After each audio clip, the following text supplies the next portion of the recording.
అన్న మాటలు ఏం లేవు, చెప్పిన మాటలు ఏం లేవు. చెప్పింది ఒకటి, చేసేది ఒకటి. ఈ ప్రభుత్వం లేదు. జగన్ చేశాడు అన్నాడు, అప్పుడు అయిపోయింది. ఈయన చేస్తా అని చెప్పి ఈయన గెలిపించాం. ఈయన ఏం చేయట్లేదు, అంతే. ఇప్పుడు ఇచ్చిన సూపర్ 6 పథకాలు అమలు చేయడానికి కొంచెం టైం పడుతుంది, రాష్ట్ర ఖజానా మొత్తం ఖాళీగా ఉంది అంటున్నారు. ఖాళీ ఏడుందండి? ఖాళీ లేదండి ఇక్కడ.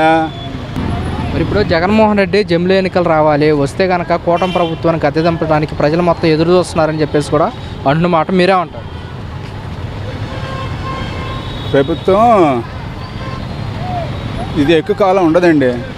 అది ఉన్నా కానీ ఆయన పని చేయలేడు. పవన్ కళ్యాణ్ గారు పనితీరు ఎలా ఉందంటారు ఆయన గెలిచిన తర్వాత? కానీ పవన్ కళ్యాణ్ బాగా చేస్తున్నాడు. ఆయనకి ఆరోగ్యం బాగట్లేదు కదా, అది చూస్తున్నాడు. అదే బాగానే చేస్తున్నాడు ప్రభుత్వం. మాట తీరు ఎలా ఉందంటారు? బాగానే ఉంది.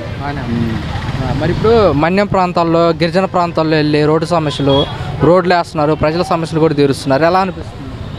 చేస్తున్నాడు, బాగానే ఉంది, బాగానే చేస్తున్నాడు. మరి మరో 15 ఏళ్ళ పాటు కూటమి ఎలానే ఉండాలి, మేము కూటమితోనే ఉంటున్నామని చెప్పేసి పవన్ కళ్యాణ్ గారు అన్నారు.